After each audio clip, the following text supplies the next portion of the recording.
सनितपुर ओनसोलाव थानाय बिश्वनाथ ओनसोलाव थानाय माखासे मैखोम बर'फोर रायजो जानाय ओनसोला हाबजोबनांगौ आरो बिथांमोननो बिटिआरनि राजनीतिक बेबस्थाखौ खालामनानै होनांगौ आरो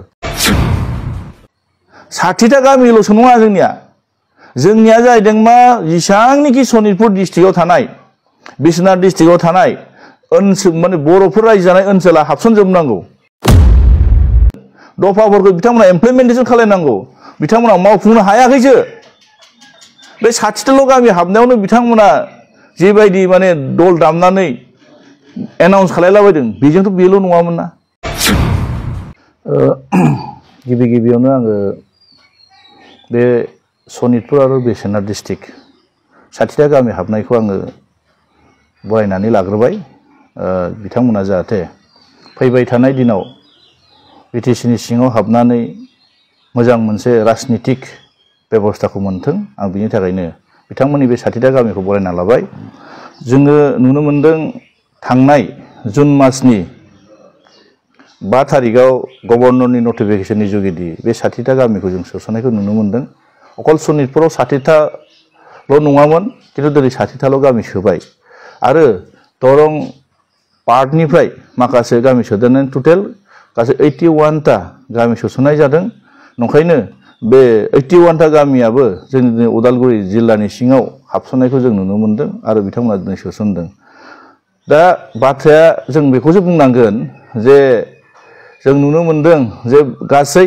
बिथांमोना जि गामिफोरखौ सोसनदों मेजर भाबे जोंनि नैबे रौता समष्टि धनस्रि समष्टि आरो हरिसिंगा समष्टि बे मोनथाम समष्टियावनो बिथांमोना सोसनजोबनानै होनायखौ जों नुनो मोनदों बिथांमोना सानदों जे बे माखासे गामिफोरखौ बे मोनथाम समस्यायाव सोसनजोबोब्ला खोब बिथांमोना बिराद गिदिर सिमां नुदों किन्तु बिथांमोननि सिमाङा जाफुंसारनाय नङा मानोना दिनैनि तारिखआव सनितपुर ओनसोलाव थानाय बा बिश्वनाथ ओनसोलाव थानाय साफ्रोमबो बर' सुबुङा बिराद साननो गोरों आरो बिराद माने मैखोम भाबे बर' आन्दलनजों सोमावसारनायाव बाहागो लाबोनाय नाथाय बेखौ हास्थायाखैमोन जे अकल 60टाल' गामि हाबनायखौ लुगैयाखैमोन हजोंनि सनितपुरनि बर'फ्रा बेखौसो बुंदोंमोन जे जि बाउन्डारिफोरखौ लानानै गोबां सिमां नुदोंमोन नाथाय माखासे गामिया थाजोबबाय बारख्ल' बुरख्ल' गामिफोरखौ सोसननाय जादों नंखायनो बिथांमोननि जि बेबस्था राजनीतिक बेबस्था इयुनाव मोरै लांनाय जागोन बेखौ दासिमबो रोखायै नुनाय जायाखै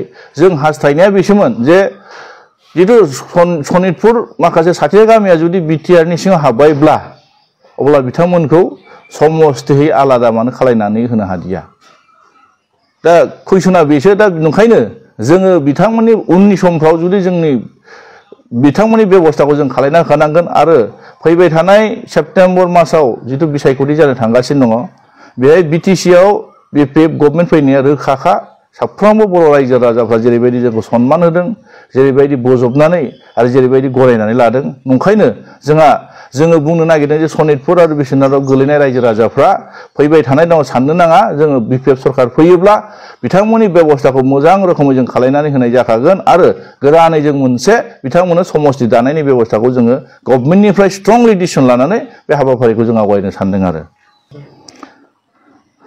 मावनायनि सायावसो सोनारगोन दा बेहाय एफेक्ट जानाय एफेक्ट जायैनि बाथ्रा फैया मानोना जों जादों रायजोनि थाखाय मावनो होननानै ओंखारबोनाय नंखायनो जोंहा रायजोनि सायाव बिसास दं दिनै सनितपुर ओनसोल बिश्वनाथ ओनसोलनि गहपुर सार्कोलनि सिङाव गासै 28टा गामि आरो दरंनिफ्राय दरसे गामि सोनानै गासै 29टा गामि धनस्रि समस्यायाव सोनाय होदों दा नंखायनो आंहा मोनसे बिसास दङ जों रायजोनि खाथियाव थांगोन खोथा बुंगोन आरो बिथांमोना जेरैबायदि सानदों मालाबाबो जाफुंनाय नङा मानोना गहपुरनि रायजो राजाफ्रा जथेस्थ राजनीतिक दिगाव बिराद सांग्रां बिथांमोना सोरनो होयोब्ला लाबालाब जागोन सोरनो होयोब्ला मोजां खामानि मावनाय मोनसे परिबेक मोनगोन बिथांमोना जथेस्थ राजनीतियाव कनसियास आरो बिथांमोना साननाय बायदि मालाबाबो जाया बिथांमोना जिबायदि खोथा बुंदों बेबायदि जाया नंखायनो फैबाय थानाय दिनाव बिनि फिननायखौ रायजो राजाफ्रानो होगोन आरो रायजो राजाफ्रा बिनि बिसारखौ खालायगोन आरो नंखायनो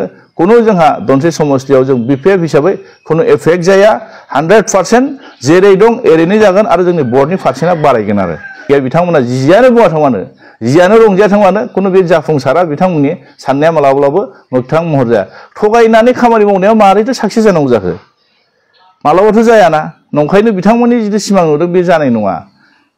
इलेक्शन खाथियावसो बिटिआर सुक्तिनि दफायाव मा लिरनाय दं? बिटिआर सुक्तिनि दफायाव गासै 60टा समस्ति बानायनायनिसो खोथामोन, गामि सोसननायनिथ' बाथ्रा नङामोन। सनितपुरनि रायजो राजाफ्रा बेखौ साननो हायैथ' नङा। आरो जिबायदि गामिखौ सोसनदों माखासे एरिया वाइसआव जोंहा सोसनब्ला मोजां जाबावगौमोन। नंखायनो दिनै जों बेखौसो बुंगोन जे बिथांमोना जिबायदि साननानै जों मावदों, जों मावफुंबाय, जों खालायबाय होननानै बुंबाथ' जानाय नङा। मानोना दिनै बे सुक्तिया बोरै जाखो? सोरनि अबदान दं? सोरनि थाखाय जादों बियो? दिनै बिथांमोना दायित्वसो होदों, दफाफोरखौ बिथांमोना इमप्लिमेन्टेसन खालायनांगौ, बिथांमोना मावफुंनो हायाखैसो। बे 60टाल' गामि हाबनायावनो बिथांमोना जिबायदि दल दामनानै एनाउन्स खालायलाबायदों बेजोंथ' बेल' नङामोन ना। 60टा गामिल'सो नङा जोंनिया जाहैदों मा जेसांनिखि सनितपुर डिस्ट्रिक्टआव थानाय, बिश्वनाथ डिस्ट्रिक्टआव थानाय ओनसोल बर'फोर रायजो जानाय ओनसोला हाबसनजोबनांगौ आरो बेहाय समस्ति जानांगौ। दिनै बिथांमोना 60टा गामिखौ लाबोनानै माखासे समस्ति नायै सोसनना होनाया मा मिनिं फोरमायनो नागिरदों? बिथांमोना बेजोंनो गोजोननाय लानो नागिरदों नामा? उनाव क्लियार खालायथों बिथांमोना। दासिमबो बिथांमोना क्लियार खालायनो हायाखै। बिथांमोना मा बिदों?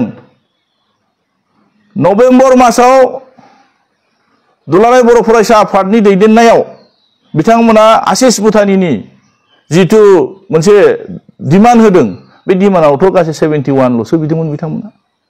आरो बाखिया बबाव गोमाना थाखो? 71नि गेजेरावबो गासै 60टाल' जादों। नोंथांमोना आं देखायगोन लेखाखौ, नोंथांमोना लांनानै रायजोनि गेजेराव ससियेल मिडियानि बेखौ बुंफ्रुनानै हो, क्लियार खालायना होथों रायजो राजाफोरनो।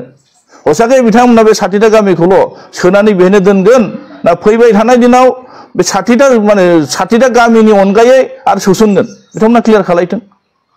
जोंथ' नुनो मोनदों बिथांमोननि जिथु मावनाय दांनाय रायजो राजाफ्रा बिसिरबाय थादों। आंहा बेयाव बुंनांगौ जेबो दरखार गैया। खिन्थु खोथाया जाहैदों जोंनि लुगैनाया बे नङा। जोंनि लुगैनाया सनितपुर ओनसोलाव थानाय, बिश्वनाथ ओनसोलाव थानाय माखासे मैखोम बर'फोर रायजो जानाय ओनसोला हाबजोबनांगौ आरो बिथांमोननो बिटिआरनि राजनितिक बेबस्थाखौ खालायनानै होनांगौ। आरो बिटिसिनि चिफ मानगोनां प्रमद बर' बिथाङा जि बाथ्राखौ बुंदों, गावनो मोनफा मोनफा हाखराव गाब्र'नानै बाथ्राफोरखौ बुंबाय थानायखौ जों नुनो मोनदों। मानोना बर'फोरनि सिमाङा जों बयबो मिथिगौ मामोन आरो मा जानो थांगासिनो दं। नंखायनो थांनाय बाराव बिनि फिथाइखौ बे मोनदों। मोजां सुक्ति खालामनानै लाना फैदों, मोजांनि खोथा। मावफुंनाया मोजां मावफुंदों, मावफुंनायनि खोथा। खिन्थु रायजो राजाखौ बियो बेसेबां सन्तुष्ट खालायनो हादों, बेसेबां गोजोन होनो हादों? थांनाय बाराव 2020 27 जानुवारि सुक्ति जाखांनायनि उनाव बिसोरो जिथु मोनसे इलेक्सनाव मैखोम भाबै रुल लाबाय, बेहायबोथ' बिथांमोना 12टाल'सो मोनदोंना, बिपिबा 17टा मोनदों। बेनो रिजाल्ट। एबारथ' बिथांमोना नायदो मोनसेबो खामानि मोजाङै मावफुंनो हायासै। बहा थांखो भैरबकुन्दनि ट्राइबेल इउनिभारसिटिया? बहा थांखो 1500 कौटि थाखानि स्पेसियेल पेकेज लाबोनाय माखासे स्किमफोरा बबाव गोमाजोबखो? दिनै बिथांमोननि दुर्नितिखौसो नुजोबदों। बुक्सनि नामाव दिनै 4 कौटि थाखानि केलेंकारि, ब्लक लेभेलाव जिबायदि केलेंकारि, सार्कोल अफिसाव थां मण्डलफोरनि हा मावनो हानि खामानि लानानै थाङोब्ला दुनियाफोर दुर्निति। सेन्टिग्रेटआ जाहैदों दुर्नितिनि सेन्टिग्रेट। आरो बिथांमोना सोरगो रायजो बानायनो होननानै खोथा बुंबा सोर गनायनो? नंखायनो जि नुदों बे रायजो राजाफ्रा बिराद सांग्रां, बिराद कनसियास। जोंनि बिटिसिनि जिथु जेरैबायदि मोनसे मर्यादा दंमोन, बे मर्यादाखौ प्रमद बर'नि दैदेननाय सरकारा मोनसे गाहाय लेभेलाव खोलैनानै दोनबाय। दा बेखौ जों साफ्रोमबो बिटिसिनि सुबुंफ्रा गोख्रों भाबै बेखौ थांखि लानानै फैबाय थानाय दिनाव बिपिएफ सरकारखौ लाबोगोन होननानै दिनै जानजि खाफ्रानानै दं। आरो फैखागोन बिपिएफआ। आरो साख्रि होनायाथ' बाद दोन, बिथांमोना मा साख्रि होनोनो? अलरेडि प्रमद बर' बिथांनि जि बुंखाबाय स्पष्ट, जब गभर्नमेन्ट साख्रिखौ बुङाखै होनना बुंखाबाय।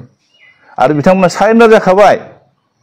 दिनै बिटिसिनि सिङाव जिबायदि साखरि होगोन होननानै बिथांमोना दिनै इन्टारभिउ फाथिलाबायदों। जों खोनानो मोनदों इन्टारभिउ फाथिनायनि गेजेरजों जायफोर दिनै इन्टारभिउ हैदों बिथांमोना दिनै गावखौनो गाव कुइसन खालामनो लादों। हसाके दिनै जों बे साख्रिखौ मोनगोन ना? बजारनि मार्केटसो सोलिदों बिथांमोना। जाय फैसा होनो हागोन बेनो साख्रि मोनगोन बे टाइपआव माखासे बाथ्राफ्रा दिनै जायफोर इन्टारभिउ होदों बिथांमोनानो मालाबा बाथ्राखौ माने बुंनो नागिरो ससियेल मिडियाफ्राव जों नुनो मोनदों नंखायनो बिना फैसायाव बिथांमोना साख्रि होगोन होननानै होनांगौ बे खुनु माने दुर्नीति खालायनाङा बिथांमोना खिन्थु दिनै खामानि मावनायानो दुर्नीतिनि लाइनावसो बांसिन बेरखांबाय थादोंना नंखायनो जों नुनो मोनदों जे बिथांमोननि इन्टारभिउ फाथिनायाबो जेरैबायदि जानांगौ जायाखै आरो बिथांमोना दिनैसिमबो साख्रि होनो हाया घरे घरे साख्रि होनो हाया बाद दोन बिथांमोना फैबाय थानाय दं गभर्नमेन्टआ जालाब्ला ओरैथ' घरे घरे साख्रि होनो हागौनांगौ जागोन नंखायनो हाया बिथांमोना आरो नुदों ससियेल मिडियानि गेजेरजों जोंहा माने स्टेटनि बिजेपिनि प्रेसिडेन्ट दिलीप शइकिया बिथांनि माने ससियेल मिडियायाव बुंनायखौ बिथाङा मा सेन्टिमेन्टजों बुंदों आं बुंनो हाला खिन्थु बुंनाया जों साफ्रोमबो बर' रायजो राजानि गोरबोआव मोनसे दुखु होनाय जादों मानोना जोङो जायखौ बड'फा होननानै बुङो जायखौ जों बर'नि बिफा होनना बुङो आरो बिनि आदर्श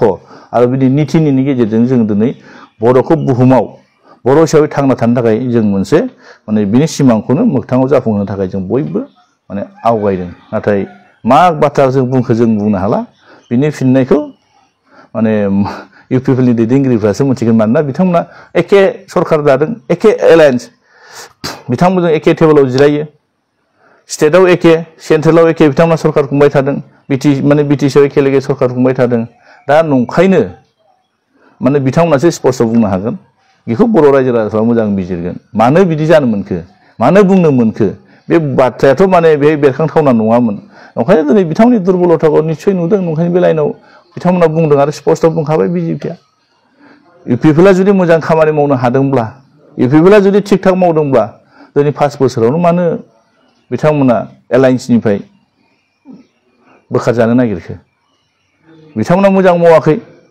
जायनि बेलायाव बिथांमोना दिनै गिदों बिजेपिनि अक्सिजेन मोनाब्ला बिथांमोना थांना थानो हाया बे बाथ्राखौ बुंदों दिनैसिमबो स्पष्ट बुंनो हायाखै जों माने नुदों बिथांमोननि माने मिटिं CWC जादोंमोन रौतायाव मैया जाना थांबाय बेहायबो जों नुदों बिथांमोना दिनैसिमबो आसा गाराखै सोरजों एलायन्स खालामनो हागोन सोरजों एलायन्सनि थाखाय मोनसे कमिटि दादोंनो ससियेल मिडियानि गेजेरजों बिथांमोना फोरमायदों बेहायबो नुनो मोनदों बिथांमोना स्पष्टखौनो खालामनो हायाखै दासिमबो जों 40 समस्थियाव जोंनो निजा बबेया जों हारसिं गेलेगोन होनना बुङाखै जोंबो स्पष्ट बुंखाबाय जों रावनिबो सहाय लाया जों रावजोंबो एलायन्स खालाया जोंनि हाइकमान्डआ स्पष्ट बुंखाबाय 40टा समस्थियाव फैबाय थानाय दिनाव बिपिएफआ हारसिंनो 40टा समस्ति गेलेगोन आरो बांसिन नाम्बार लानानै बिपिएफआ सरकार दागोन बे रोखाखा आरो